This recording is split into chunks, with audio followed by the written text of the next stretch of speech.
the goal in your life is not to figure out how to be comfortable in your mental prisons, but to realize that you have the keys to set yourself free.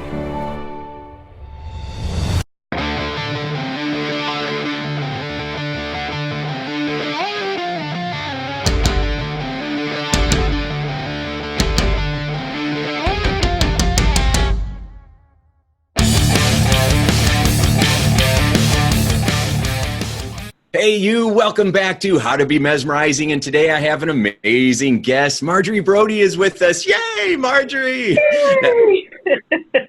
Thank you. Wow, that's I love that. Mesmerizing. Okay, I'm all over that. Oh yeah. Well, I'm super excited to have you here. So for anybody that doesn't know who Marjorie is, she is a very powerful presenter and author. She's written over 30 books. A couple of them we're going to be talking about today. She wrote an amazing book called Impact, and it's all about delivering great presentations. And she has another one called Leading Without Authority, which we're really going to dive into because I love that title and what it all means. And so, but she also owns BRODY Professional Development Company, and it's a global company. She trains many Fortune 100 companies, so she is a powerhouse in the professional development community. And so I'm just excited to have you here. So thanks so much. Thank you. It's a pleasure to be here with everybody. Yay. So, all right, so let's dive right in. Now, you started out as a college professor, right? Teaching presentation skills. So how did you end up with that gig? The teaching? Well, actually, I graduated from college in 3 years, and then I got married. So, oh my gosh, it seems like 100 years ago. I was very young. But I went on and got my master's degree at Temple University in speech communication. And at that time, I think there were 30 colleges in the Philadelphia area. I applied to every one of them and got rejected. And so I was like, okay, finally, I thought, am I going to have to teach in the public schools? What am I going to do? But I got a call from Bucks County Community College. And at that time, it was new. The community colleges were new. They were expanding. I went for an interview, and I remember I was like 23, and I was wearing mini skirts and long blonde hair. And so I pulled back my skirt and my hair so I'd look matronly and pulled down the skirt so it was longer, and went in for the interview. And that was the beginning of, I was there for 22 years, ultimately headed the speech communication department there, so it was speech and interpersonal communication. It was a great journey, and it was a wonderful first job. That's amazing, actually. Wow. 22 years. That's incredible. And again, it's just a testament that, you know, when you try for something, as soon as you have a goal, you have an idea, you have something that you want to accomplish, the resistance is going to show up. You know, and it's going to push back. And and if you just keep leaning in, though, it works out. Sometimes it works out to be a 22-year career. It was a great place to have babies and bring up children.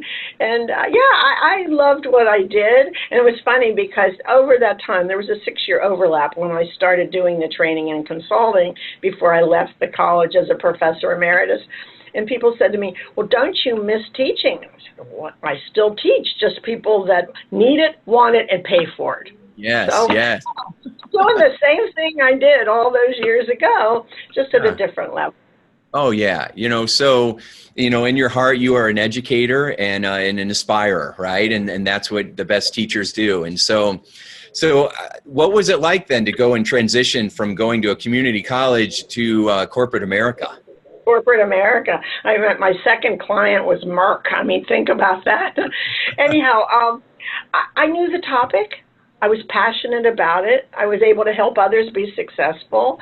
And there was that 6-year overlap where I was building the business when I finally thought, I could do this full time. And yet when I was going to, I talked to my dad, who was a business person, and I said, what do you think? He says, you are supporting 2 children, and you want to leave a tenured position to do this. Are you crazy? And then my fiance said to me, well, what's the worst that can happen? And I said, I'd find another job. I mean, there's always something. You know, success is not permanent, but failure certainly isn't, and it's not an option. I don't fail. I just figure out a different way to do something. And my daughters both said, Mom, we trust that you will always be able to take care of us and take care of yourself. Oh, wow. And so I thought, what? And all these years later, I mean, one of my daughters is taking over the company as I am on an exit strategy, so we're still taken care of. That's But it's amazing. been an amazing journey. Look, there's been ups and downs. There's been hardship. There's been difficult times. There's no question about it. But I'm so proud of what we've done, and it's so much fun seeing people get better at what they want to get better and be successful. You know, I love it. Yeah, that's beautiful. You know, you make some really powerful points, and the fact that we're going to have ups and downs in our life no matter what we do, right? Whether you would have stayed where you were at, comfortable where you were at, or you would have embraced that bigger vision that you had, which thank God you did for all the people that you've served and helped. You know, but you could have played it safe. But you would have still had the ups and downs. You would have still had the trials and tribulations, right? And so just because we're playing it safe doesn't mean that somehow we're going to protect ourselves from discomfort. And so the fact that you took that leap of faith and that you got support from your family, I mean, that's huge, right? That's a big deal. So, it is. You know what, though? I want to say something. Sometimes people like my dad, he was ultimately so proud of what I was able to do. He was astounded, but he was proud. But it's sometimes people are naysayers, not about you, but it's their own fear coming through. So I think there are people that don't want you to be successful and will make comments and find ways to hold you back. That wasn't my dad. I think there are other people that he never went off and let go the way he could have and done what he wanted to do. And so if you're not willing to take risks, then you're really not going to grow. And so what are the risks you're willing to take with yourself, with your situation, with others, and bringing them into your life? It's all a risk.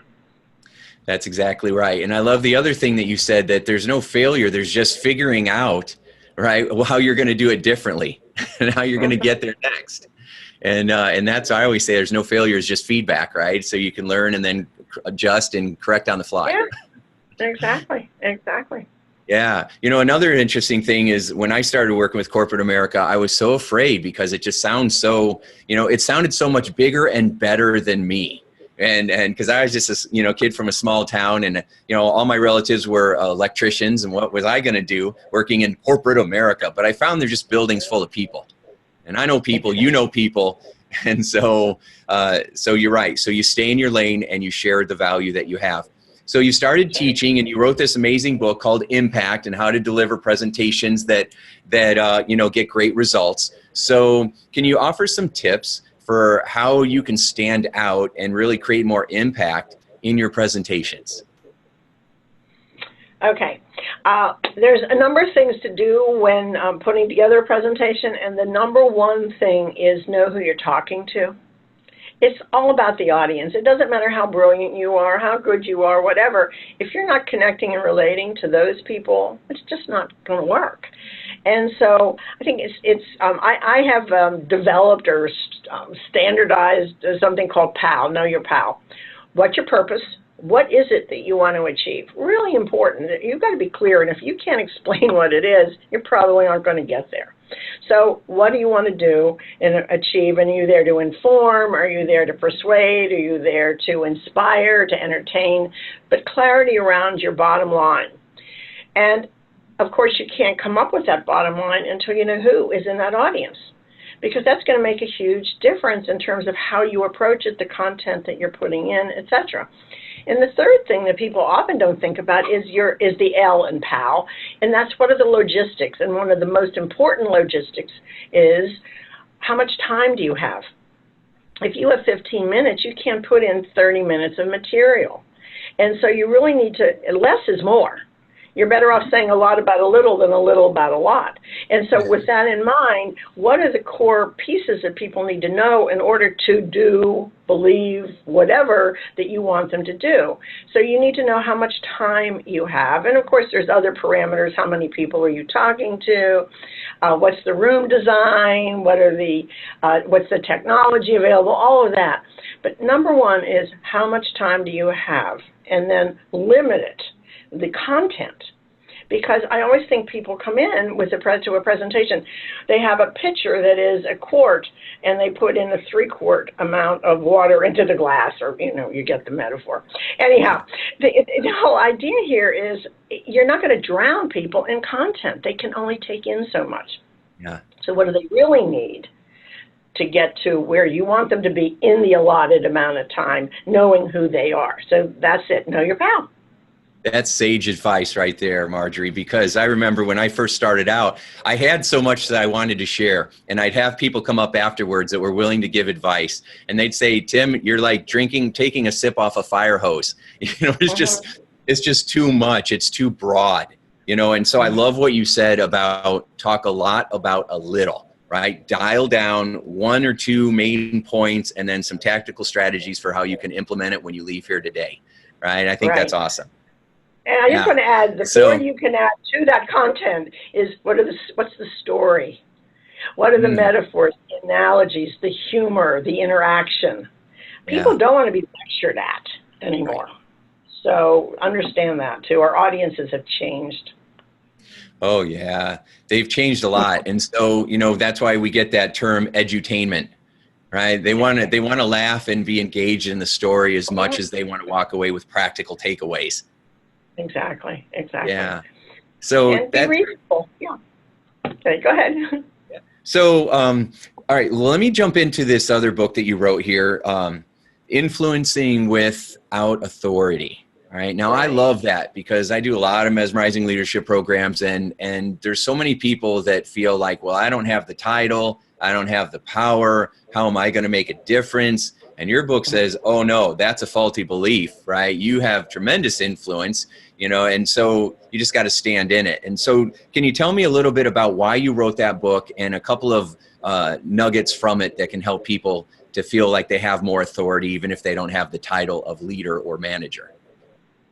One of the ways we've developed our programs is by listening and talking to people within the organizations where we work in the training, and that's in the corporations.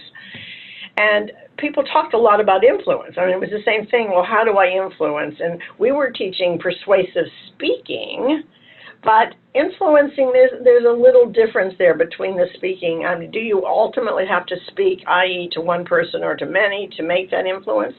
Most of the time. Often just simply by role modeling behaviors, you could be influencing people.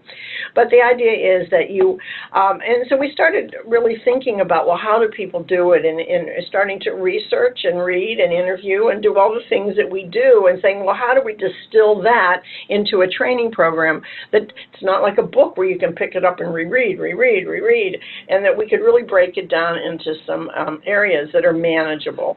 And we came up with the C's of the ability to connect, communicate, and blanking on the third. I'll come back to it. Senior moment. Anyhow, the first is all about connection. And, it's building relationships. I mean, think about it. Who influences you? People that you know or you've read about.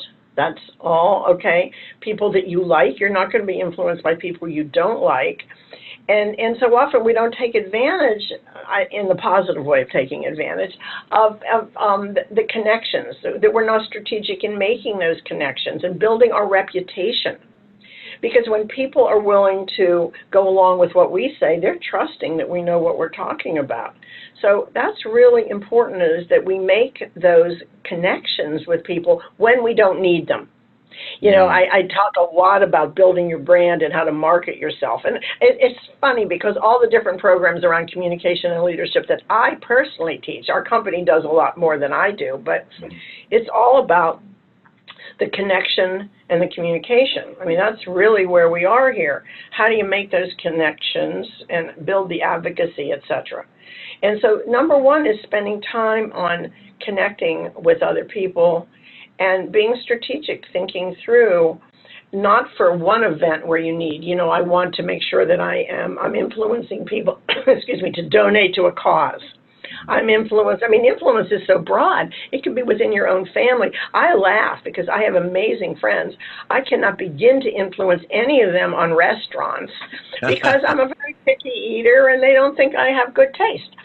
I could influence them in a lot of other ways, but again, it's building those connections. And the second is having the competency, the expertise, and the clarity. The clarity of what it is you want and why. And because you have the connection, we go back to the audience again.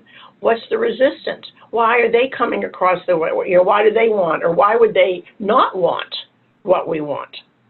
And you really need to understand that. So building those relationships, so you're now asking the right questions. So they're open to hearing, and you're clear about what you want and understanding where they're coming from. And finally, it's the communication. Yeah. Being able to frame out what you want in a way that they understand. There's been a lot of asking of questions, of listening, demonstrating empathy. All of this is important for the communication. And the communication is simply talking about what you want, asking for what you want, and then it's not a straight line, though. I think that's the thing, is it's iterative. I'll give you an example of a client was put in charge of a new division at a major pharmaceutical corporation, and the people did not know him, and he did not have the background that many of them did, which was much more scientific. And he wanted to implement something new. So here's a new guy without the background. People did not know him, and he had a big ask to switch things around. And so what he did is he spent time interviewing everyone that was on that leadership team, having individual conversations, 17 people on that leadership team. Now, most people just go in to give the ask, the presentation. He interviewed 17 people in advance, building rapport, understanding where they were coming from, explaining his thinking. By the time he went into that leadership meeting to give his presentation, and now remember, he had the authority, but sometimes you don't want to win things because you have the authority. You really want to influence people because the ideas are good, rather than imposing those on those people. And by the time he gave that, it was a shoo-in. They knew he had already built that rapport. They were clear. They understood where he was coming from. He got them, and he made the ask, and they went for it. Wow, it's spending the time up front, I think, a lot and most of us just go in and we say what we want, without really thinking through what's the best approach to get that person or those people, and we don't need to have authority to do that. Yeah. You have to have a reputation and a brand of trust. Yeah, a brand of trust. I love that. So you said a lot of really great things in there, and so a couple of them that I really liked a lot that stood out was, first, make those connections before you need them. Right? So I think that's so smart, because what you're doing in that situation is you're showing up, being able to add value and focus on what's in it for them and creating the relationship instead of showing up needy or showing up asking for a handout, right? So I think that's really smart. And then the other part is interview people individually before you pitch the group. That is genius. That's a really good story, because a lot of times people don't think about that. You know, if you're reaching out, you might want to target 2 or 3 different people in a company so that they keep hearing your name, so that when they actually sit down together, they're like, oh yeah, you know, and it feels like you have familiarity. Exactly. That's really good. Now I'm curious. Okay, there's magic. There's no guarantees here, but the stuff works. Okay, I'm sorry. Go ahead. You're going on with the third. I had that many ideas. Okay. I love your ideas. You keep sharing them. So yeah, I think that you're right. What you do, you're very tactical. Right? You're very strategic in the way that you approach this. And I like that, because there's so many people that I interview and they're very emotional, right? Very creative, very passionate, you know, and so their energy is very contagious in that way, which is great. You have that too, but you also come with the strategic mindset, right? We also got to have a plan. You have to also be tactical. Why is that so important? It keeps you on track. it gets you thinking differently. I think, when you, from a strategic perspective, you're really thinking, what is it you want to achieve? What is it you want to do? What do you want to accomplish here? And in order to do that, what are the different component parts, okay? And I need to do this, I need to do this, okay. Now, I'm a huge list maker. I mean, there's always this joke about my lists. But then I think, okay, if this is one of the things I want to do, this is someone I want to get to, all right? What are the different ways that I can possibly get to that person? What can I do to make that happen? Is it an introduction through someone else? Is it sending an email? Is it, in other words, is it linking in? What do I need to do? What are the possibilities? And then I say, okay, this would be the good approach. Let's create a timetable to make that happen. Big on timetables. And then you go after, and then you might not do everything at one time. I think people get overwhelmed. I think they just like, I got so much to do, I can't do any of it. And it's like, just put it on paper what you need to do and put it into columns, and then give yourself a break and say, well, this week I'm doing these 2 things. Everyone can do 2 things in a week, and next week, and if it takes a little longer, at least you're going to accomplish your objectives. And I love crossing things off. I mean, oh my goodness, this was I have a meeting after you. This is my list, okay, with my accountant. I got to go over all these things with him. It's just so it's out of my head, but I need to really spend the time thinking through. I think being emotional is lovely, gets you into trouble. And I think you don't, first of all, passion is contagious, emotionalism is not. And I do believe that you can be too emotional and then you're all over the place. So have the feeling, but present with a logical framework so others can bring them along. You want to bring them along. So when you're delivering that presentation, do you have to have passion? Yeah, but the presentation is already structured. You've thought it through. You look at it from their perspective. You've had offline conversations with people. You know what they're against. You're able to counter that, and you've asked them lots of good questions, so they're thinking. Sometimes just your questions can get them to change their mind. Yeah. So that's always. Really good. That's really good, Marjorie. I really like that a lot, how you're separating passion from being emotional, right? Because they really are 2 different things. So I love the distinction that you made.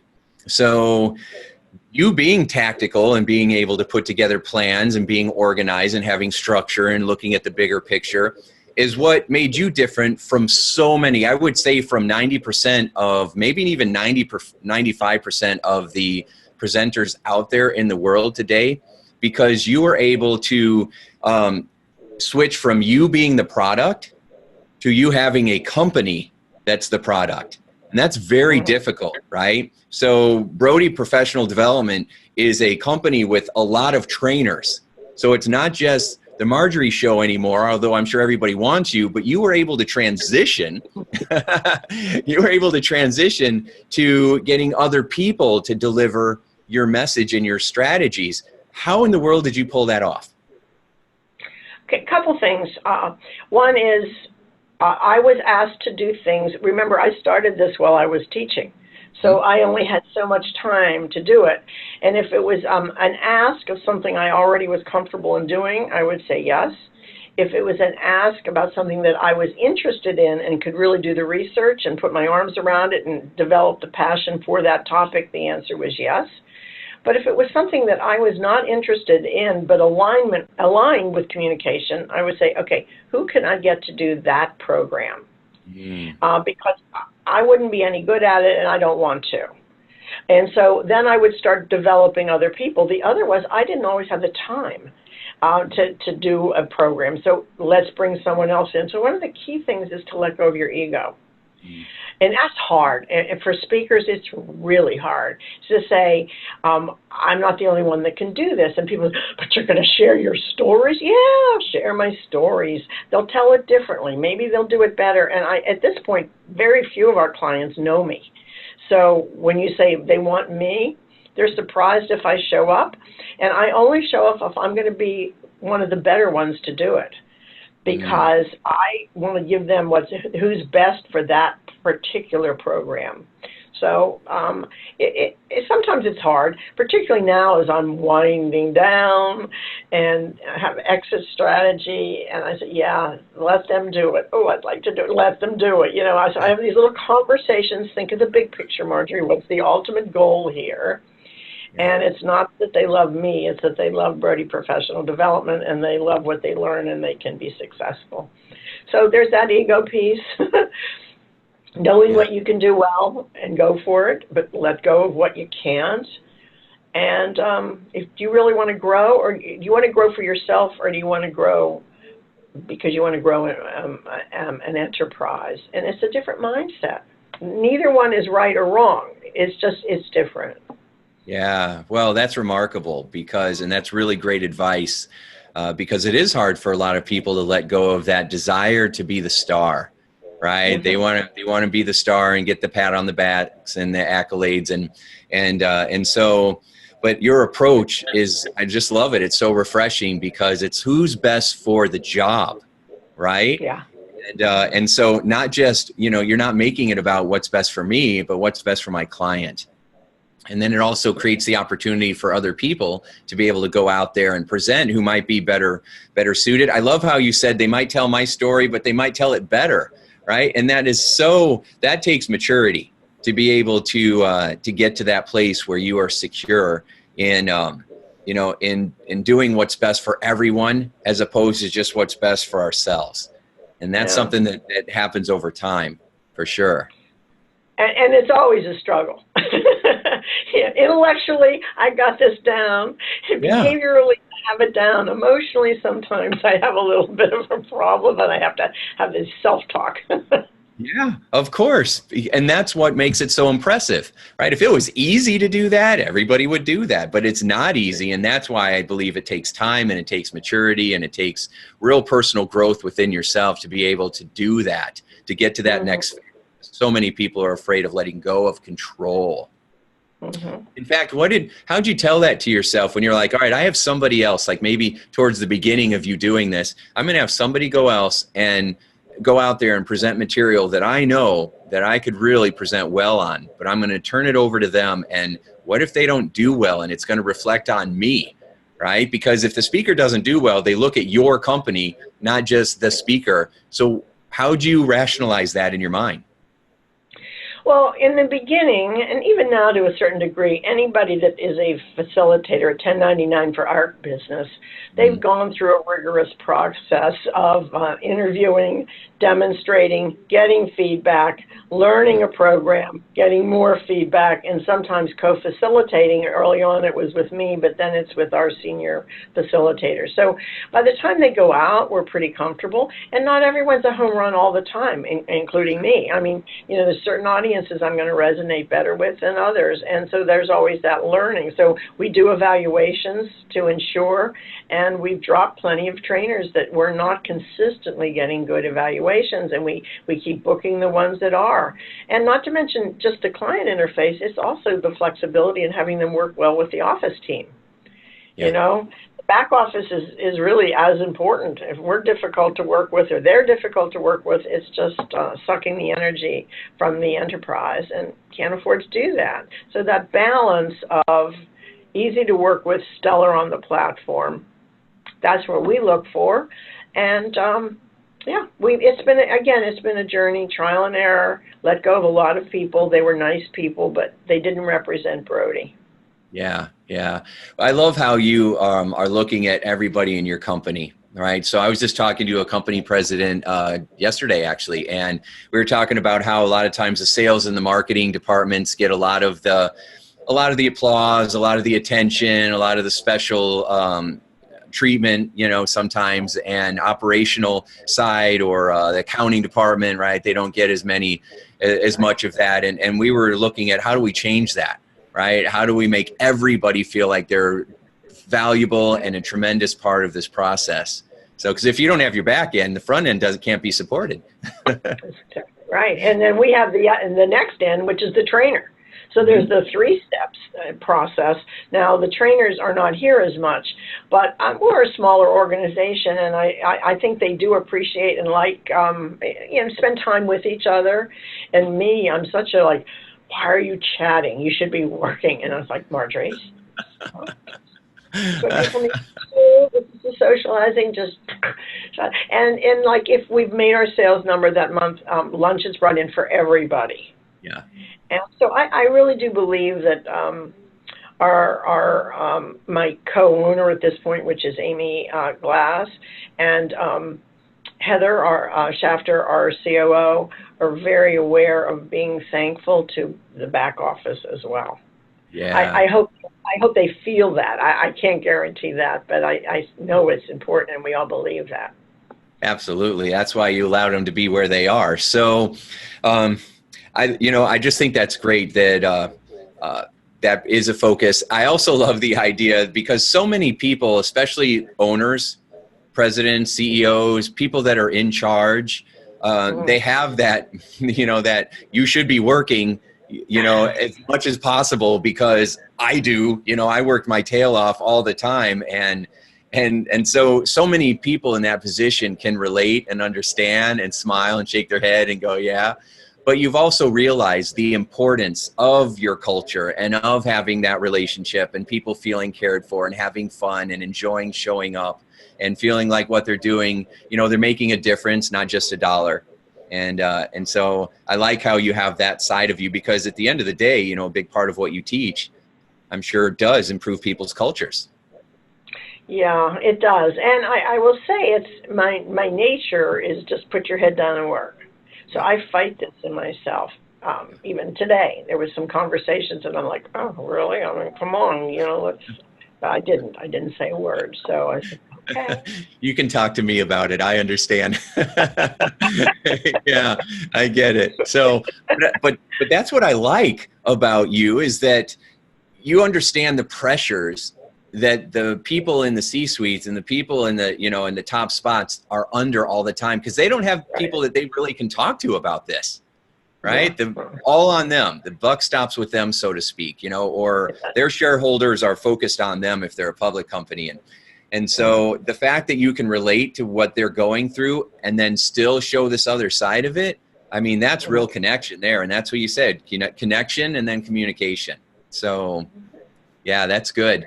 So you have the opportunity to be able to work with some Fortune 100 companies, like some of the best companies in the world. So are there any lessons or secrets that you've learned from working with these particular companies? Well, what I see is just a difference in culture. Every company has its own culture, and I find that some people just don't fit with the culture. And that we do some coaching with people that have moved to one culture from another, and we've worked with both. And it's like, whoa, this is what you're going to have to do a little differently to really fit there, et cetera. I think that there's some pretty tough cultures that are still doing well. That's the interesting thing. Some of the ones that are really surviving, thriving, if you will, are not necessarily the best places to work for or the best managers to work for. And so whether it's just what their products are, and so people want to work there because they're proud of the name, introductions to different things, the money that they're making. So there's no guarantee. A lot of people leave. I'm not going to name any companies that I don't work with, but I certainly have heard about. But why are people staying in certain companies? It's what they're learning, and it's the exposure that they're getting. So I think it's nice when it all fits together. People want to be in a certain culture, and there's a trust that goes on, and they're proud of what they do. I have seen a lot of people right now with some downsizing and products I do a lot in the pharmaceutical and biotech area, and if products are not getting through the phases, getting past, then there's people leaving and going from one company to the next. In many ways, that's been great for us because if they like us, they bring us with them and introduce us to new companies. And it's just a changing world, and I think people don't always know where the swirl is and where to go with it. But I haven't found I just keep coming back to that. If there's a trust built, a connection built, people want to work with their managers.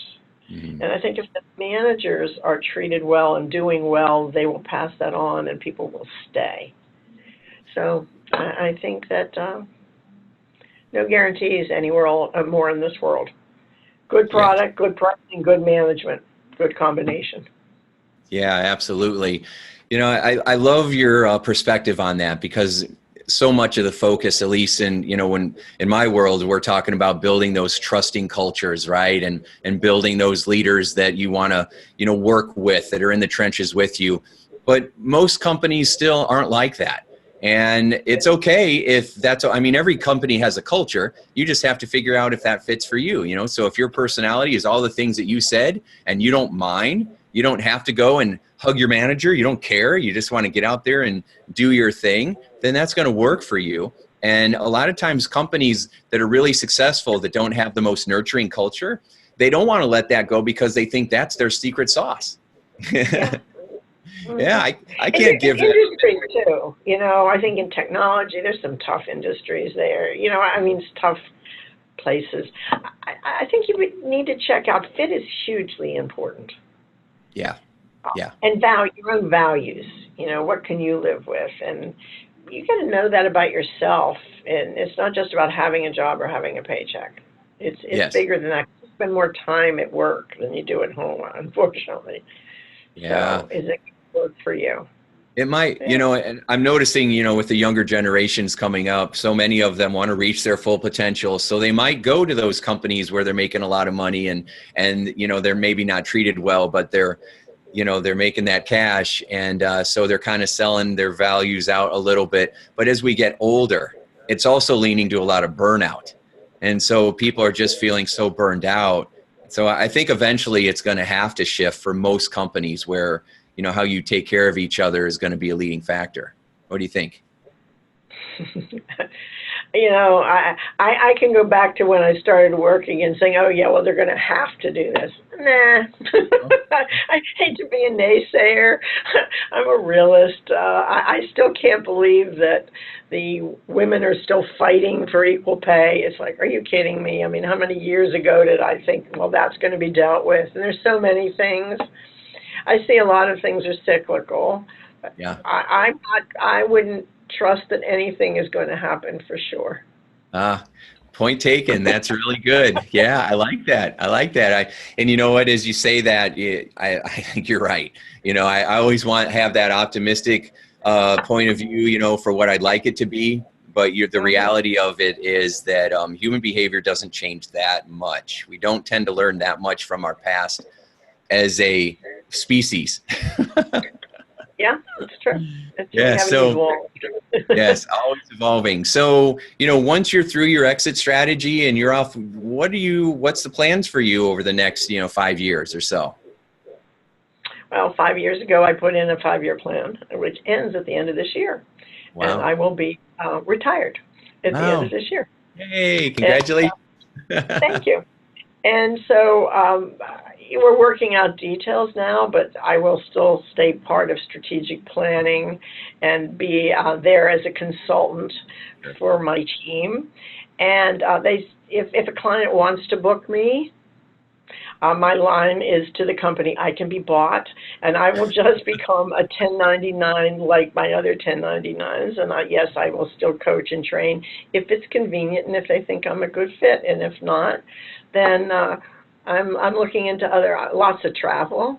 And then is there a not-for-profit or somewhere? I can't imagine just sitting around and playing bridge, particularly since I don't play bridge. But I will get involved in some organizations, associations, travel, and just not have, I hate to put a date on this, but I've worked over 50 years, and I think it's time to say, take it easy a little. And I do feel a bit of ageism out there. It's like, I don't know that everyone wants a woman of my age as the speaker. Although I've gotten some really good results in the last year, and I'm booked up for the rest of this year. So, but I think I'm ready, and I think I'm ready to pass the baton. So, I know I am ready, and I am ready to pass the baton. And so, yeah, I'm excited about it. It's going to be a whole new world. That is very exciting. And I love it. I love that you're excited about it because it's just another phase. It's just the next chapter, right? So, yeah. And it's cool to be able to step back and see your daughter step in that way. I mean, that's really exciting. And to see her take the lead now. I'm sure you're going to have times where you step back and you're like, oh, I really want to tell her to do it different, but I know that she has to do her thing just the way you did. And I've really done that this year. I've stepped back a lot and watched, and I think that she and our team are very, very capable. I mean, there's no one better than she is on the platform. The clients love her. She is amazing, amazing. And now she has to bring some of that back internally and understand it's the business and the office and everything. So I'm here as support. How's that sound? But I don't have to come into the office anymore. That's awesome. Well, good for you. So last question for you then. So with all the things that you've learned with this fantastic 50-year career of adding value to the world, if you could go back and tell 10-year-old Marjorie, give her some advice, that would help her to prepare herself, what advice would you go back and tell that little girl that you once were? Well, I have a lot of advice for her. One is trust yourself and don't listen to other people. I mean, you always listen, but weigh it in and just go after what you want. I think I did that for the most part, but could have done more. I would tell her, even though she doesn't like or isn't good at math and technology, she needs to learn more. So, to understand the numbers and the technology, she needs to be better at certain skill. Although I always say play to your strengths, I think there's certain weaknesses that you need to develop, and it's more attitude than aptitude, and that she should pay more attention to those things. To continue trusting herself, that you're on a good path, and you don't always listen to other people, and that's okay. And enjoy the journey, which I really do believe I have. It's been a fabulous ride, I appreciated it and loved most of it, and I'm very proud of what we have all accomplished here at Brodie. So that's it. Well, that is beautiful. I mean, that's real. I mean, I couldn't say it any better than that. That's really, really awesome. So, all right. So for everybody that's listening and being inspired by Marjorie, definitely check out BrodyPro.com. That's BrodyPro.com. And I'm going to have the links so that you can get in touch with Marjorie's amazing training and professional development company. And you can grab copies of her book like Impact or Leading Without Authority. She's written a gazillion of them. How'd you write so many books? That's amazing. Some of them are bigger and partnered. Some of them are smaller, and it's like anything else. You put it down and you just do a little bit at a time. And then just get it done. Yeah, well, that's exactly right. So, is there anything else you want to leave our listeners with? Enjoy the journey. Go after what you want. Be willing to take risks, calculated, strategic risks, but take them. And don't get discouraged when things don't go right away. And just figure, well, what else are you going to do and how are you going to make things work? But there's so much opportunity. Just go for it and look back and say, yay, I did it. Yay, I did it. Outstanding. Thank you so much, Marjorie, for being a part of this program. Absolutely mesmerizing today. Thank you. Yes, and thank you everybody for listening to the program. This is great. I hope that you got a lot from this and you're inspired by Marjorie's messages and her message of hope and to trust yourself and to go for it. So thanks so much for listening to this. Make sure you share this interview with your friends and with everybody that you work with in your company and your organization, because it will help you to make your day, your company, and your life a sure success. Talk to you soon. Bye. Hey, would you like more free tips on how to be a mesmerizing leader? Then check out mesmerizingleadership.com and also hang out with me on Facebook, facebook.com/Tim Shurr. Thanks so much and make your day a sure success.